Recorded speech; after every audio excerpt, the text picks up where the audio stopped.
ஸ்தோத்திரம். இந்த கனப்படுத்துகிற ஆண்டிலே ஆண்டவர் இந்த 2வது மாதத்திலே நமக்கு கொடுக்கிற வாக்குத்தத்தத்தை நாம் வாசிப்போம். எரேமியாவின் புஸ்தகம் 29வது அதிகாரம், எரேமியாவின் புஸ்தகம் 29வது அதிகாரம் 11வது வசனத்தை நாம் வாசிக்கலாம். எரேமியா 29:11. நீங்கள் எதிர்பார்த்திருக்கும் முடிவை உங்களுக்கு கொடுக்கும்படிக்கு நான் உங்கள் பேரில் நினைத்திருக்கிற நினைவுகளை அறிவேன் என்று கர்த்தர் சொல்லுகிறார். அவைகள் தீமைக்கல்ல, சமாதானத்துக்கு ஏதுவான நினைவுகளே. எல்லா கரங்களை தட்டியுடைய வார்த்தைக்காக நன்றி செலுத்தலாமா?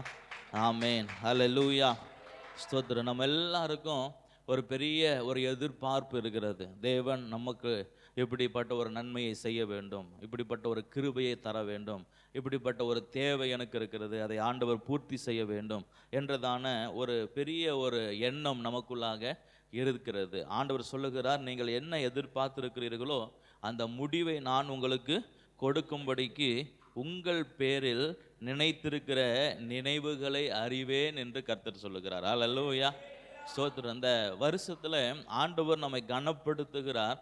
எப்படி அவர் கனப்படுத்துகிறார் என்றால், நம்மேல அவர் நினைவாக இருந்து அது தீமைக்கேதுவான நினைவுகள் அல்ல, நன்மைக்கேதுவான நினைவுகளால் அவர் நம்மை ஆசீர்வதிக்க போகிறார். அல்லேலூயா, அல்லேலூயா, ஸ்தோத்திரம். எப்பொழுதுமே ஆண்டவர் நம்மை குறித்து நினைத்திருக்கிற நினைவுகளை நாம் நன்றாக அறிந்து கொள்ள வேண்டியது ரொம்ப முக்கியமாக இருக்கிறது. அநேக நேரத்தில் நம்முடைய நினைவுகள் ஆண்டவரை குறித்து சில நேரங்களில் ரொம்ப பாசிட்டிவாக இருக்கும். ஆண்டவர் நல்லவர், ஆண்டவர் நன்மை செய்கிறவர், ஆண்டவர் எனக்கு இரக்கம் செய்கிறவர் என்ற சிந்தனை நமக்குள்ளாக இருக்கும். ஆனால் அநேக நேரங்களில் ஆண்டவர் எனக்கு ஏன் இதை செய்தார், ஏன் அப்படி செய்தார் என்று முறுமுறுக்கிற நினைவுகள் தான் அதிகமாக இருக்கிறது. ஏனென்றால் சூழ்நிலைக்கு தகுந்தாற் போல தேவனை குறித்த நினைவுகளும் நமக்கு மாறிக்கொண்டே இருக்கிறது. ஆனால் கர்த்தர் நம்மேல வைத்திருக்கிற நினைவுகள் எப்படிப்பட்ட நினைவுகள் அப்படிங்கிறத நாம் சரியாக புரிந்து கொள்ள வேண்டும். ஏசாயாவின் புஸ்தகம் 58வது அதிகாரத்தில் 55வது அதிகாரத்தில் 8வது வசனத்தில் நீங்கள் வாசிக்கும் பொழுது, அதை தொடர்ந்துள்ள வசனங்களிலே நாம் வாசிக்கும் பொழுது ஆண்டவருடைய நினைவுகள் நம்மை குறித்து எப்படிப்பட்டதாக இருக்கிறது என்று சொல்லி நமக்கு இங்கே ஆண்டவர் சொல்லி காண்பித்து கொடுக்கிறார். என்னவா அது? என் நினைவுகள் உங்கள் நினைவுகள் அல்ல. முதல் ஆண்டவர் சொல்றாரு, நீங்க நினைக்கிற மாதிரி என் நினைவுகள் அல்ல. என்னை குறித்து நீங்கள் வைத்திருக்கிறது படி நான் உங்களை என்ன செய்யவில்லை, வைத்திருக்கவில்லை. நீங்கள் என்னை பார்க்கிறபடி, நீங்கள் என்னை குறித்து யோசிக்கிறபடி நான் உங்களை என்ன செய்யவில்லை, யோசித்து பார்க்கவில்லை. மாறாக ஆண்டவர் சொல்லுகிறார், என் நினைவுகள் உங்கள் நினைவுகள் அல்ல. அதுக்கப்புறம் சொல்றார், உங்கள் வழிகள் என் வழிகளும் அல்ல என்று கர்த்தர் சொல்லுகிறார். நீங்க நினைக்கிறீங்க இந்த பாதை தான் சரியானதாக இருக்குமோ, இந்த பாதை தான் சரியாக நம்மை நடத்துமோ அப்படிங்கிற ஒரு சூழ்நிலையில நீங்கள் காணப்படலாம்.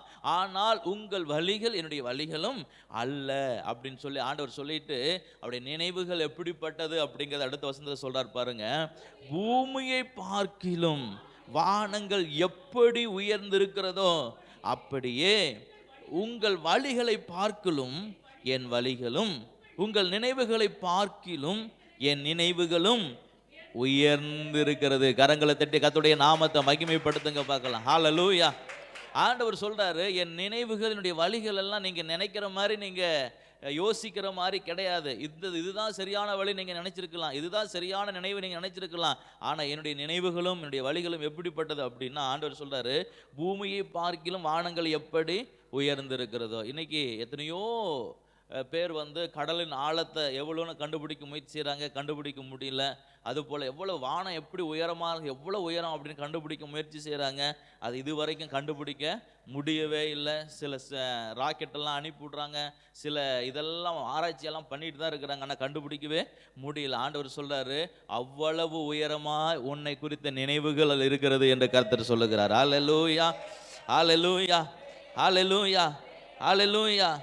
அப்போ தேவன் நம்மை குறித்து வைத்திருக்கிற நினைவுகள் சாதாரண நினைவுகள் அல்ல. ஒவ்வொருத்தர் குறித்து நம்ம ஒவ்வொரு விதமாக நினைச்சிருப்போம். இவங்க இந்த இதை இவங்களால் செய்ய முடியும், இவங்க இதெல்லாம் இவங்களால் செய்ய முடியாது அப்படின்னு ஒவ்வொருவருடைய கேப்பபிலிட்டி, அவங்களுடைய செயல் திறனை குறித்து நம்ம என்ன செய்வோம்னா வித்தியாசமாக பார்ப்போம். சில பேரை அவங்களால முடியும்னு நினைப்போம், சில பேரை அவங்களால ஒன்றுமே முடியாதுன்னு நினைப்போம். நம்மை குறித்து 4 பேர் அப்படி தான் நினைப்பாங்க. ஆனால் நம்மை குறித்து தேவன் நினைத்திருக்கிற நினைவுகள் சாதாரண நினைவுகள் அல்ல. அல்லேலூயா, சோத்திரம். எப்படி பூமி வானத்துக்கு உயரமா இருக்கிறதோ, எட்ட முடியாததா இருக்கிறதோ, அளந்து பார்க்க முடியாதா இருக்கிறதோ, அப்படி தேவன் நம்மை குறித்திருக்கிற நினைவுகளும் எப்படிப்பட்டதா இருக்கிறது? உயர்ந்ததா இருக்கிறது. ஹல்லேலூயா, ஹல்லேலூயா, ஹல்லேலூயா, ஹல்லேலூயா. ஸ்தோத்திரம். நம்ம தேவன் உண்டாக்கினவைகளை புரிந்து கொள்ள முடியுமா அப்படின்னா இன்னைக்கு நிறைய புரிந்து கொள்ள முடியும். ஆண்டவர் உண்டாக்கின ஒவ்வொன்றையும் நீங்கள் ஆராய்ச்சி செஞ்சீங்க அப்படின்னா அது எப்படி அப்படிங்கிற கேள்வி தான் வருமே தவிர இது இப்படி தான் அப்படின்னு நம்மளால் என்ன செஞ்சிட முடியாது, சொல்ல முடியாது. அந்த அளவுக்கு ஆண்டுடைய படைப்புகள் அற்புதமானது. அப்போ அவருடைய படைப்பே அவ்வளவு அற்புதமாக இருக்குமானால் படைத்தவர் எவ்வளவு அற்புதமானவராக இருப்பார். ஹல்லேலூயா, ஹல்லேலூயா. அதனால நம்முடைய எண்ணங்களும் நம்முடைய திட்டங்களும் நம்முடைய யோசனைகளும் ஸ்தோத்திரம் சில நேரத்தில் நமக்கு கொஞ்சம் தான் இருக்கும். நமக்கு அவ்வளோதான் நம்மளால் யோசிக்க முடியும். அதுக்கு மேலே நம்மளால் யோசிக்க முடியாது. அதுக்கு மேலே நம்மளால் அது ஆராய்ந்து பார்க்க முடியாது. அதுக்கு மேலே நம்மளால் இவ்வளவுக்கு இதுக்கு மேலே என்னால் யோசிக்க முடியுமான்னு அந்த அளவுக்கு திறனும் எனக்கு இல்லை. ஆனால் தேவன் நம்மை குறித்திருக்கிற நினைவுகள், அவர் நம்மை குறித்து வைத்திருக்கிற யோசனைகள் எல்லாம் எப்படிப்பட்டது அப்படின்னா அது உயரமானது. ஆமென். அதுதான் இங்கே எரேமியாவில் நான் வாசிக்கிறோம். என்ன சொல்றார் பாருங்க, நீங்கள் எதிர்பார்த்திருக்கிற முடிவை நான் உங்களுக்கு கொடுக்கும்படிக்கு நான் உங்கள் பேரில் நினைத்திருக்கிற நினைவுகளை அறிவேன் என்று கர்த்தர் சொல்லுகிறார். அப்ப நம்மை குறித்தவருடைய நினைவு எப்படிப்பட்டது? உயரமானது. ஹல்லேலூயா. சோதரர் எப்படிப்பட்டது சொல்லுங்க எல்லாரும்? உயரமானது. அந்த உயரமான நினைவுகள் எப்படிப்பட்ட நினைவுகள் அப்படின்னா அது தீமைக்கான நினைவுகள் அல்ல. அது எப்படிப்பட்டதான நினைவுகள்? சமாதானத்துக்கு ஏதுவான நினைவுகள். ஹல்லேலூயா. அப்ப இந்த மாதம் கர்த்தர் நம்மை நினைத்திருக்கிற ஒரு மாதமாக கர்த்தர் நமக்கு கொடுக்கிறார். என்ன சொல்லுங்க? கர்த்தர் என்னை நினைத்திருக்கிறார். ஆமென், ஹல்லேலூயா. சோதரர் சாதாரண நினைவுப்படி அவர் என்ன செய்யல, நினைக்கல. நீங்க நினைக்கிற மாதிரி ஆண்டவர் நம்மளை நினைக்கல. அதை விட பல மடங்கு மேலாக உயர்ந்ததாக, தீமைக்காக அல்ல நன்மை செய்யும்படி ஆண்டவர் நம்ம மேல நினைவா இருக்கிறார். ஹல்லேலூயா. ஆமென். சொல்லலாமா? என்மேல் நினைவாய் இருப்பவரே, என்னை விசாரிக்கும் தெய்வமே, உம்மன்பு கரங்களில் நான் இருப்பே, என்னை உயர்த்த இறங்கி நீரே.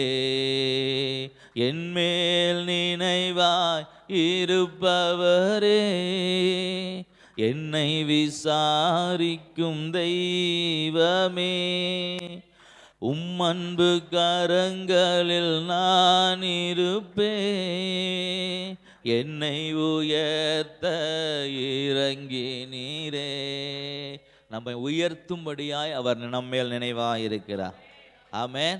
சமாதானத்துக்கு ஏதுவான நினைவுகளாய் அவருடைய நினைவுகள் நம்மை குறித்து என்ன செய்கிறது, இருக்கிறது. அதனால ஒரு நாளும் அவர் என்னை எப்படி பார்க்கிறார் அப்படின்னு யோசிக்கும் போது ஸ்தோத்திரம், அவர் என்னை தீமை உள்ளவனாக பார்க்கிறார், அவர் நான் நல்லவன் அல்ல, என்னை அப்படி அவர் பார்க்கல அப்படின்னு நினைக்காதபடிக்கு அவர் என்ன நினைத்திருக்கிற அந்த நினைவுகளுக்குள்ளாக நம்மையும் நாம பார்க்க வேண்டும். ஆமென், ஹல்லேலூயா, ஸ்தோத்திரம். அதை சொல்லிட்டு ஆண்டவர் சொல்லுகிறார், அது எப்படி நீங்கள் எதிர்பார்த்திருக்கிற முடிவை நான் உங்களுக்கு கொடுப்பேன். என்னுடைய எண்ணங்கள், என்னுடைய யோசனைகள் ஸ்தோத்திரம் எப்படி வானத்துக்கும் பூமிக்கும் உயரமா இருக்குதோ அந்த அளவுக்கு நான் நினைத்திருக்கிறேன் அப்படின்னு சொன்னாலும் அந்த காரியத்தை எப்படி கொடுப்பேன் என்று ஆண்டவர் சொல்லுகிறார். நாம் எதிர்பார்த்திருக்கிற முடிவை எப்படி கொடுப்பேன் என்று ஆண்டவர் கீழே சொல்லுகிறார். 12வது வசனத்தை நீங்க வாசிக்கும் போது, அப்பொழுது நீங்கள் கூடி வந்து என்னை தொழுது கொண்டு என்னை நோக்கி விண்ணப்பம் பண்ணுவீர்கள், நான் உங்களுக்கு என்ன செய்வேன்,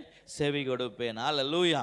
ஆண்டவர் சொல்றார் எப்பொழுது அப்படின்னா, நீங்க எப்படி நீங்க என் மேல ஸ்தோத்திரம், முதல்ல உங்களோட யோசனை மாறணும். தேவனை குறித்து நம்முடைய யோசனை என்ன செய்யணும், மாறணும். எப்படி மாறணும்? அவர் என் மேல நினைவாக இருக்கிறார், என்னை உயரமான ஸ்தலத்திலே உயர்ந்த இடத்துல கொண்டு போய் வைக்க வேண்டும் என்று ஆண்டவர் என்ன செய்கிறார், விரும்புகிறார். ஏன் அப்படின்னா அவர் நம்முடைய தகப்பன். ஆமென்.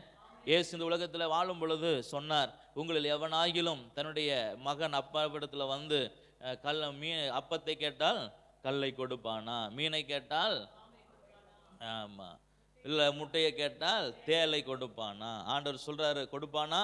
கொடுக்க மாட்டார். ஆண்டவர் சொல்ற, பொல்லாதவர்களாகிய நீங்களே உங்கள் பிள்ளைகளுக்கு நல்ல ஈவுகளை கொடுக்க அறிந்திருக்கும் போது பரலோகத்தில் இருக்கிற நான் செய்ய மாட்டேனா? ஹல்லேலூயா. நல்லா கவனிச்சிங்களா ஆண்டவர் என்ன சொல்றாருன்னு? நம்ம ஒரு நாளும் எந்த பேரண்ட்ஸும் எந்த பிள்ளைகளும் கெட்டு போகணும்னு ஒண்ணுமே நினைக்கவே மாட்டாங்க. செய்யறது ரெண்டாவது விஷயம், முதல்ல நினைக்கவே மாட்டாங்க. ஏன் நினைக்க மாட்டாங்க அப்படின்னா, அவங்களுடைய ஒரே சிந்தனை, என் பிள்ளை நல்லா இருக்கணும், என்னை விட என் பிள்ளை நல்லா இருக்கணும், என்னை விட என் பிள்ளை படிச்சிருக்கணும், என்னை விட என் பிள்ளை புத்திசாலியாக இருக்கணும், என்னை விட ஒரு காரியத்தை முடிவு செய்ததில் என் பிள்ளை எக்ஸலண்ட்டாக இருக்கணும் அப்படிங்கிறத நம்ம எல்லாருமே, உண்மையா இல்லையா? ஆமென். ஆண்டவர் சொல்றாரு, பொல்லாதலாகிய நீங்களே உங்கள் பிள்ளைகளுக்கு இப்படி நினைப்பீங்கன்னா நான் உங்களை குறித்து என்ன நினைச்சிருப்பேன்? நல்லா இருக்குன்னு நினைப்பாரா மாட்டாரா? அல்லேலூயா. ஸோ அப்போ என்ன செய்யணும்? ஏன் ஆண்டவர் அதை நமக்கு சொல்றாரு அப்படின்னா, நம்ம முதல்ல அவர் நம்மை குறித்து என்ன நினைத்திருக்கிறார் என்பதை நாம் தெரிந்திருக்க வேண்டும். அதுக்கப்புறம் ஆண்டவர் சொல்றாரு, நீ அதை விசுவாசிப்பாயானால் உன்னை குறித்து நான் நல்ல நினைவுகளை வைத்திருக்கிறேன், உன்னை குறித்து ஒரு உயர்ந்த நினைவை நான் வைத்திருக்கிறேன், உன்னை உயர்த்தும்படி ஒரு நினைவை வைத்திருக்கிறேன் என்று நீ தெரிந்து கொள்ள வேண்டுமானால், நீ தெரிந்திருக்கிறது உண்மையானால், அதை விசுவாசிக்கிறது உண்மையானால், ஆண்டவர் சொல்றாரு, நீங்கள் கூடி வாங்க. அல்லேலூயா. கூடி வாங்கன்னா என்ன அர்த்தம்? அவருடைய நாமத்தில் நாம் ஒருமனப்பட வேண்டும். குடும்பமாக, கணவன் மனைவியாக, சோத்திரம் பெற்றோர் பிள்ளைகளாக, தேவ சமூகத்தில் நம்ம என்ன செய்ய வேண்டும்? ஒருமனப்பட்டு வர வேண்டும். அல்லேலூயா. என்ன எப்படி ஒருமனம் வரும்? எல்லாருக்கும் இந்த காரியம் நல்லதுன்னு பட்டாதான் ஒருமனமாக வருவாங்க. அப்படிதானா? ஒரு காரியத்தை நம்ம செய்கிறோம் அப்படின்னா வீட்டில் சொல்லும் பொழுது எல்லாரும் அதை யோசிக்கும் போது ஓகே, ஒவ்வொருத்தராக பதில் சொல்ல ஆரம்பிப்போம், இது நல்ல காரியமாக தான் தெரியுது, ஏன் நம்ம அதை செய்யக்கூடாது அப்படின்னு சொல்லிட்டு எல்லாருக்கும் ஒரு மனம் வந்துடும் செய்யறதுக்கு. ஓகே, அதுக்கப்புறம் ஒவ்வொருத்தரும் நீங்கள் இந்த காரியத்தை செய்யுங்க, நீங்கள் இந்த காரியத்தை செய்யுங்க, நான் இந்த காரியத்தை செய்கிறேன், நம்ம எல்லாரும் சேர்ந்து இந்த வேலையாக டக்குன்னு என்ன செஞ்சிருவோம்? முடிச்சிருவோம்னு சொல்லுவோமா சொல்ல மாட்டோமா? ஒருவேளை நமக்கு ஒத்து வரலன்னாக்க எப்படி இருப்போம்? நம்ம வேணா நீங்கள் செஞ்சுக்குவாங்க, நான் என்ன செய்ய மாட்டேன், இருக்கிறீங்களா இங்கே, என்ன சொல்லுவோம்? அப்படிதான் சொல்லுவோம். எனக்கெல்லாம் இதில் உடன்பாடு இல்லை, இதெல்லாம் உண்மை கிடையாது, இதெல்லாம் நடக்காது, நீங்கள் நினைக்கிற மாதிரிலாம் இது கிடையாது, நீங்கள் தப்பாக நினச்சிட்டு இருக்கிறீங்க அப்படின்னு சொல்லிட்டு ஒருத்தர் விரோதமாக இருப்பாங்க. ஒருத்தர் செய்யலாம்னு நினைச்சாலும் இன்னொருத்தர் தடை பண்ணிக்கிட்டே இருப்பார். ஆனால் எங்கே ஒரு மனம் இருக்குதுன்னா, எல்லாருக்குள்ளேயும் சரியான நினைவுகள், அதை குறித்த நல்ல நினைவுகள், அது உண்மைதான் அப்படின்னு நினைச்சாங்கன்னா அவங்க எல்லாரும் என்ன செய்வாங்க? அப்போ ஆண்டவர் சொல்றாரு, உங்களை குறித்து நான் நல்ல நினைவுகளை வைத்திருக்கிறேன் என்று நீங்கள் விசுவாசிப்பீர்களானால், உங்களை உயரமான ஸ்தானத்தில் நான் கொண்டு வந்து நிறுத்துவேன் என்று நீங்கள் விசுவாசிப்பீர்களானால், நீங்கள் ஒருமனப்பட்டு கூடி வாங்க. யாருடைய நாமத்தில்? அவருடைய நாமத்தில் ஒருமனப்படுங்க. ரெண்டாவது ஆண்டவர் சொல்லுகிறார், ஒருமனப்படுகிறது மட்டுமல்ல, என்னை தொழுது கொள்ளுங்கள். அல்லேலூயா. என்ன செய்யுங்க? தொழுது கொள்ளுங்கள்னா அவருடைய மகத்துவங்களை நினைத்து, அவருடைய கடந்த நாட்களிலே அவர் செய்த நன்மைகளை நினைத்து, அவர் நமக்கு செய்த உபகாரங்களை நினைத்து நன்றி சொல்லி, இதுவரைக்கும் அவர் நம்மை நடத்தி வந்த எல்லாவற்றையும் நினைத்து நாம் அவருடைய நாமத்தை உயர்த்தி நாம் அவரை பணிந்து கொள்ள வேண்டும். ஆமென். தொழுது கொண்டு அப்படின்னா உயர்த்துகிறது மட்டுமல்ல, நம்மை ஒப்பு கொடுப்பது. ஆண்டவரே, நாங்கள் உங்களை மட்டுமே நம்பி வந்திருக்கிறோம், நாங்கள் வேற யாருக்கிட்டையும் நாங்கள் இனிமேல் நம்பி போகிறது இல்லை, இந்த காரியத்தை வேற யார் கரத்தில் நீங்கள் எனக்கு செஞ்சு கொடுங்க அப்படின்னு ஒரு மனுஷங்கிட்ட போய் நிற்கிறது இல்லை, ஒரு மனிதனுடைய செயலை நாங்கள் எதிர்பார்க்கிறது இல்லை. நாங்கள் எதை எதிர்பார்த்திருக்கிறோம்? நீர் எங்களை குறித்து நினைவு உயர்ந்தது என்பதை நாங்கள் அறிந்திருக்கிறோம். நாங்கள் ஒருமனப்பட்டு எங்களுடைய வாழ்க்கையை உம்முடைய சமூகத்தில் அர்ப்பணிக்கிறோம். அல்லேலூயா. அதான் ரெண்டாவது நாம் செய்ய வேண்டிய காரியம். அடுத்தது நாம் செய்ய வேண்டிய காரியம் என்னன்னா, அவரை நோக்கி விண்ணப்பம் செய்ய வேண்டும். என்ன காரியத்தை குறித்தாகிலும், எதை நம்முடைய வாழ்க்கையில தேவன் நடப்பிக்க வேண்டும் என்று நினைக்கிறோமோ அதை ஒருமனப்பட்டு நாம் அவருடைய சமூகத்தில் ஒப்பு கொடுத்து, இந்த காரியத்தை நீர் பொறுப்படுத்திக் கொள்ளும் என்று சொல்லி நாம் ஜெபிக்கும் பொழுது அவர் செய்கிற காரியம் என்ன தெரியுமா? நான் உங்களுக்கு செவி கொடுப்பேன். கரங்களை தட்டி கர்த்தருடைய நாமத்தை ஹல்லேலூயா, ஹல்லேலூயா. அநேக நேரங்களில் இந்த காரியங்கள் நம்முடைய வாழ்க்கையில இல்லாமல் போகிறது. அதனால கர்த்தர் நமக்கு என்ன செய்ய முடியவில்லை?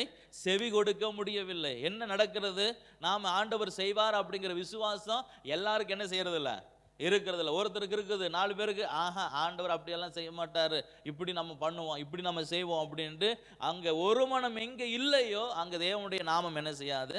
ஆண்டவர் அதான் சொல்ல, என் நாமத்தில் எங்கு 2 பேர் அல்லது 3 பேர் கூடி இருக்கிறீர்களோ அங்கே நான் இருக்கிறேன். ஆமென். அல்லேலூயா. ஆண்டவர் எங்கே செயல்படுகிறார் என்றால், எங்கே எல்லாரும் ஒருமனப்படுறாங்களோ, எங்கே எல்லாரும் அந்த காரியத்தை தேவன் செய்வார் என்ற விசுவாசத்தோடு வராங்களோ அங்கே கர்த்தர் கிரியை செய்கிறார். ஆமென்.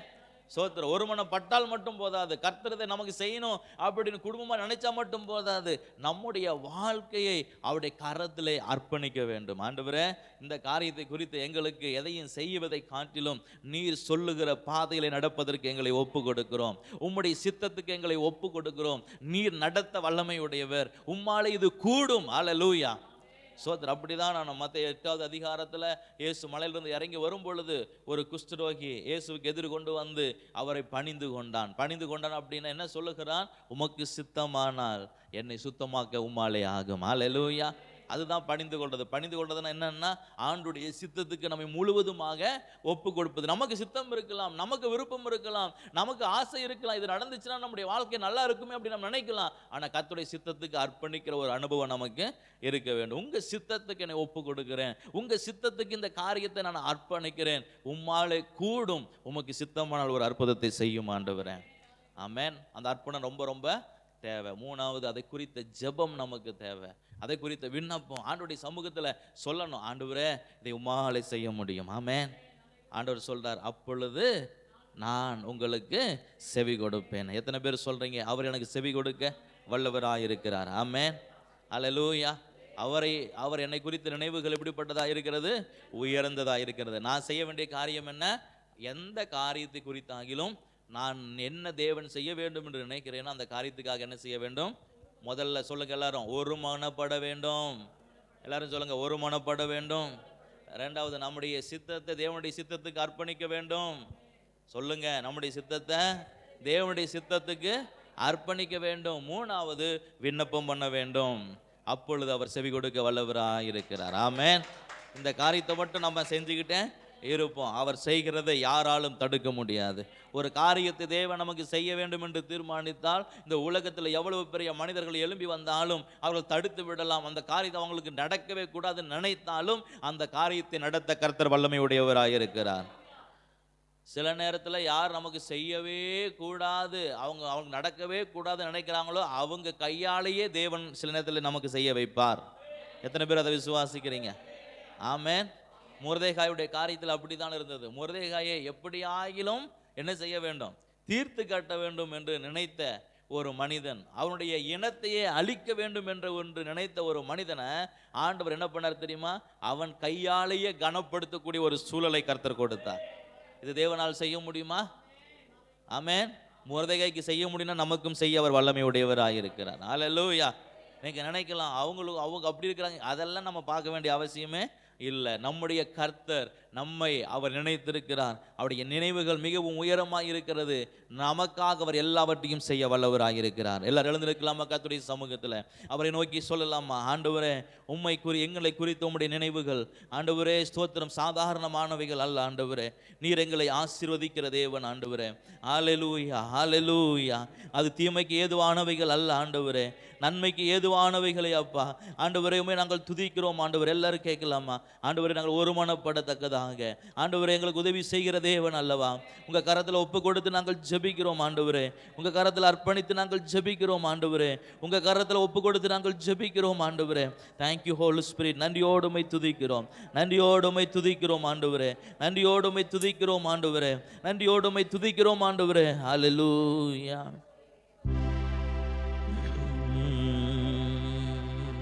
என்மேல் நினைவாயிருப்பவரே, என்னை விசாரிக்கும் தெய்வமே, உம் அன்பு கரங்களில் நான் இருப்பேன், என்னை உயர்த்த இறங்கினீரே. என்மேல் நினைவாயிருப்பவரே, என்னை விசாரிக்கும் தெய்வமே, உம் அன்பு கரங்களில் நான் இருப்பேன், என்னை உயர்த்த இறங்கினீரே. கைவிடா கண்மலையே, உம்மைதான் நேசிக்கிறேன். கைவிடா கண்மலையே, உம்மைதான் நேசிக்கிறேன். உம் அன்பு கரங்களில் நான் இருப்பேன். என்னை உயர்த்த இறங்கினீரே, உம் அன்பு கரங்களில் நான் இருப்பேன். என்னை உயர்த்த இறங்கினீரே, எனக்கு எதிரான எண்ணங்களை அழித்து, எனக்கு எதிரான எண்ணங்களை அழித்து, உமது திட்டத்தையே நிறைவேற்றி முடிப்பவரே, உமது திட்டத்தையே நிறைவேற்றி முடிப்பவரே, உமக்காய் வாழுவேன், உமக்காய் வாழுவேன். உந்தன் பிரசன்னம் நான் நாடுவேன், உந்தன் பிரசன்னம் தான் நாடுவேன். என் மேல் நினைவா இருப்பவரே, என்னை விசாரிக்கும் தெய்வமே, உம் அன்பு கரங்களில் நான் இருப்பேன். என்னை உயர்த்த இறங்கினீரே, உம் அன்பு கரங்கள் நான் இருப்பேன். என்னை உயர்த்த இறங்கினீரே. எல்லா கரங்களை தட்டி ஹல்லேலூயா. ஓ உமக்கு நன்றி ஆண்டவரே. எல்லாரும் நன்றி சொல்லுவோம். இந்த மாதத்தில் கர்த்தர் எங்கள் மேல் நினைவாய் இருப்பதற்காய் ஸ்தோத்திரம். அந்த நினைவுகள் சாதாரணமான நினைவுகள் அல்ல. பூமிக்கு வானம் எவ்வளவு உயரமாய் இருக்கிறதோ அவ்வளவு உயரமாய் எங்களை குறித்து உம்முடைய நினைவுகள் இருக்கிறது. அந்த நினைவுகள் தீமைக்கான நினைவுகள் அல்ல, அது சமாதானத்துக்கான நினைவுகள் ஆண்டவரே. ஹல்லேலூயா, ஹல்லேலூயா. எந்த காரியத்தை குறித்து ஆகிலும் நாங்கள் ஒருமனப்பட்டு உம்முடைய சமூகத்தில் அர்ப்பணித்து அதை குறித்து நாங்கள் உம்முடைய சமூகத்தில் விண்ணப்பித்தால் எங்கள் தேவன் செவி கொடுக்க வல்லவராய் இருக்கிறீர் ஆண்டவரே. எங்களுடைய வாழ்க்கையில் அநேக போராட்டங்கள் உண்டு, அநேக நிந்தைகள் உண்டு, அநேக அவமானங்கள் உண்டு. ஆனால் இந்த மாதத்தில் அதை குறித்து தேவன் மாற்றுவார் என்ற விசுவாசத்தோடு நாங்கள் ஒருமனப்பட்டு உம்முடைய சமூகத்தில் கடந்து வரும்படியாய், ஒருமனப்பட்டு உம்முடைய சமூகத்தில் எங்களை தாழ்த்தி ஒப்பு கொடுக்கும்படியாய், அதை குறித்து நாங்கள் விசுவாசத்தோடு விண்ணப்பம் வைக்கும்படியாய் கர்த்தர் எங்களுக்கு உதவி செய்வதற்காய் உமக்கு நன்றி செலுத்துகிறோம். கர்த்தர் எங்களுக்கு அற்புதம் செய்வதற்காய் நன்றி செலுத்துகிறோம். கர்த்தர் எங்களுடைய வாழ்க்கையில் பெரிய காரியங்களை செய்வதற்காய் நன்றி செலுத்துகிறோம் ஆண்டவரே. தொடர்ந்து எங்களுடைய நினைவுகள் எல்லாம் நீர் எங்களை குறித்து நினைத்து கொண்டே இருக்கிறீர் என்ற சிந்திக்கக்கூடிய அந்த கிருபைகளை கர்த்தர் தருவீராக ஆண்டவரே. நீர் எங்களுக்காக எல்லாவற்றையும் செய்கிற தேவன் ஆண்டவரே. தாய் தன் பாலகனை மறப்பாலோ அவள் மறந்தாலும் நீர் எங்களை மறப்பதில்லை ஆண்டவரே. நீர் எங்களை கைவிடுவதில்லை ஆண்டவரே. நீர் எங்களை கீழே விடுவதில்லை ஆண்டவரே. அந்த நினைவுகளோடு உம்முடைய சமூகத்தில் நாங்கள் ஓடி வர, உம்மை நோக்கி பார்க்க, உம்மை ஆராதிக்க கர்த்தர் எங்களுக்கு உதவி செய்து நடத்துங்க. வந்து உம்முடைய பிள்ளைகளை உம்முடைய கரத்தில் ஒப்பு கொடுத்து ஜெபிக்கிறோம். தேவ சமாதானம், தேவ இரக்கம், தேவ தயவு உம்முடைய பிள்ளைகளை மூடிக்கொள்ளட்டும். இந்த வாக்குத்தத்தத்தை அவர்கள் சுதந்திரிக்கத்தக்கதான கிருபைகளை கர்த்தர் தாங்க. வர முடியாமல் போனவர்களுக்காக நாங்கள் ஜெபிக்கிறோம். கர்த்தர் அவர்களையும் ஆசீர்வதியும். அவர்களும் ஒருமனப்பட்டு உம்முடைய சமூகத்தில் அர்ப்பணித்து ஜெபித்து கர்த்தர் செய்கிற அற்புதங்களை பெற்றுக்கொள்ள கர்த்தர் உதவி செய்யுங்க. உம்முடைய சமாதானம், உம்முடைய ஆசீர்வாதம், உம்முடைய நடத்துதல் இந்த மாதம் முழுவதும் உம்முடைய பிள்ளைகளோடு கூட இருப்பதாக. அவர்கள் போகிற வருகிற செய்கிற எல்லா காரியங்களிலும் தேவ சித்தம் கூட இருப்பதாக, தேவ நடத்துதல் கூட இருப்பதாக, தேவனுடைய ஆலோசனை கூட இருப்பதாக உங்கள் கரத்தில் அர்ப்பணிக்கிறோம். உம்முடைய ரத்தத்தினாலே உம்முடைய பிள்ளைகளை மூடிக்கொள்வீராக. உம்முடைய ரத்தத்தை பிள்ளைகளுடைய வீட்டிலே நிலவு காலிலே ஆண்டவரை குடும்பத்தின் மேலே தெளிக்கிறோம் ஆண்டவரை. உம்முடைய கிருபை பாதுகாத்து கொள்ளட்டும். தாழ்த்தி ஒப்பு கொடுக்கிறோம். உம்முடைய கரத்துக்குள்ளே அர்ப்பணிக்கிறோம். எல்லாவற்றையும் இயேசு கிறிஸ்துவின் நாமத்தில் கேட்கிறோம் எங்கள் ஜீவனுள்ள நல்ல பிதாவே.